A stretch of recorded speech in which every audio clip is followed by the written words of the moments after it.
अस्सलाम वालेकुम। उम्मीद करता हूँ आप सब खैरियत से होंगे। अगर आप में से कोई इस चैनल पर नया है तो प्लीज़ सब्सक्राइब लाजमी कीजिएगा। आज मैं आपके लिए एक मियाँ बीवी का एक लम्हा यानी कि उनके दरमियान जो पेश आया वो आपको बताता हूँ। इंशाल्लाह समाअत कीजिए, आपको अच्छा लगेगा। अगर अच्छा लगे तो प्लीज़ लाइक एंड शेयर लाजमी कीजिएगा। एक शौहर जो था अपनी बीवी पर बड़ा जुल्म करता था, उसको मारता और अक्सर औक़ात उसको बड़ा मारता। एक दिन इसी तरह उसकी बीवी बैठी हुई थी तो उसका कोई कसूर भी नहीं था, लेकिन उसने उसको मारा और झिड़क दिया और फिर गालियां दी तो वो रोने लग गई। जब वो रोने लग गई तो शौहर एक साइड पर चुप करके बैठ गया। तो वो लड़की कहती है, उसकी बीवी कहती है कि मैं आपकी शिकायत लगाऊंगी। तो शौहर समझा शायद ये अपने माँ बाप को शिकायत लगाएगी या फिर किसी और को लगा देगी। तो उसने उससे मोबाइल छीन लिया। उसने कहा आप किस से शिकायत लगाएंगे, मैंने तो आपका मोबाइल भी जब्त कर लिया है।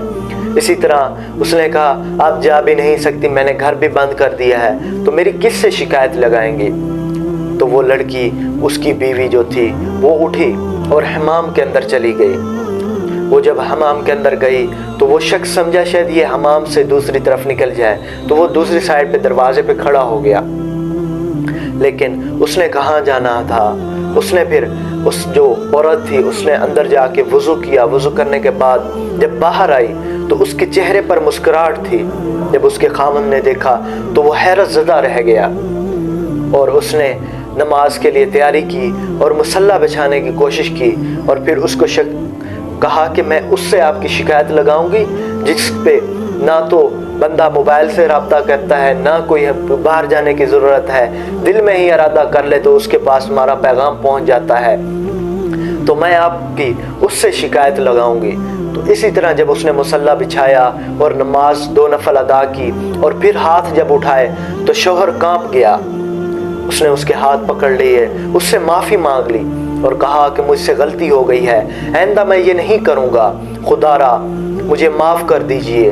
तो वो लड़की कहने लगी कि नहीं, मैं अर्ज़ करूँगी, अल्लाह पाक से अर्ज़ करूँगी ताकि आपको पता तो चले कि मेरे रब की कितनी ताकत है। तो वो शौहर बिलबिलाने लगा और फिर उससे माफ़ी मांगी और आइंदा के लिए उसने वादा किया कि मैं आपको हाथ भी नहीं लगाऊंगा। इसी तरह वो लड़की कह रही थी कि मैं आपकी कैसे शिकायत लगा सकती हूँ अल्लाह पाक से, मैं तो उसकी शिकायत लगा रही हूँ जो आपके अंदर एंटर है, जो आपके अंदर शैतान ने, जिसने आपको वलगलाया है और मुझ पर जुल्म करने के लिए उकसाया है। तो मैं उसके लिए बद दुआ करूँगी, अल्लाह पाक से दुआ करूँगी कि वो आपके अंदर इंटर ना हो। तो वो शख्स कहने लगा कि मेरे अंदर शैतान आ गया था, इस वजह से मैंने आपको मारा। तो उस औरत फरमाबरदार बीवी ने कहा कि मैं आपकी शिकायत नहीं लगाऊंगी, मैं तो उस शैतान की लगाऊंगी जो आपके अंदर इंटर हुआ और उसने आपको वरगलाया और उकसाया और मुझ पर जुल्म करने के लिए आपको देश में लाया, तो मैं उसके लिए बद्दुआ करूंगी। ये थी बीवी।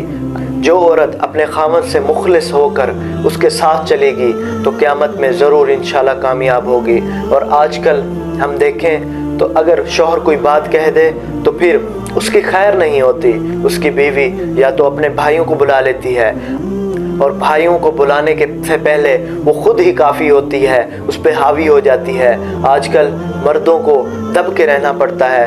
खुदारा औरतों से गुजारिश है कि एक दीन के मुताबिक जितना इंसान के यानी कि उनके शौहर का हक़ है उनको हकूक़ अदा करें, और एक मर्द का हक़ है जितना बीवी का हक़ है उसको ज़रूर दे। क्योंकि हज़ूर अकरम सल्लल्लाहु अलैहि वसल्लम ने फरमाया कि अगर अल्लाह पाक के बाद किसी को सजदा करना जायज़ होता तो औरत को अपने खामद को करना होता। इसी तरह इतना यानी कि खामद का मकाम है। और मर्द हजरात से भी गुजारिश है कि अपनी बीवी के साथ सिला रहमी से पेश आएँ ताकि आपका घर बच सके। क्योंकि आजकल आप देखें तो रेशो ये है कि बहुत ज़्यादा घर टूट रहे हैं और तलाक़ें हो रही हैं। खुदारा इससे बचें, क्योंकि अल्लाह पाक ने तलाक़ को सबसे ज़्यादा नापसंद फरमाया है, तो इस चीज़ से बचें। अगर आप अपने मियाँ बीवी का रिश्ता में किसी तीसरे को एंटर नहीं करेंगे और मोहब्बत से पेश आएंगे एक दूसरे के साथ, तो यकीनन आपका रिश्ता आखिरी दम तक, जब तक आपकी सांस है तब तक चलेगा। अगर आपको ये वीडियो पसंद आई है तो प्लीज़ लाइक एंड शेयर लाजमी कीजिएगा। इंशाल्लाह मिलते हैं नेक्स्ट वीडियो में, तब तक के लिए अपना ख्याल रखिए। अल्लाह हाफिज़। अल्लाहुम्मा सल्ली अला سیدنا و مولانا محمد وعلی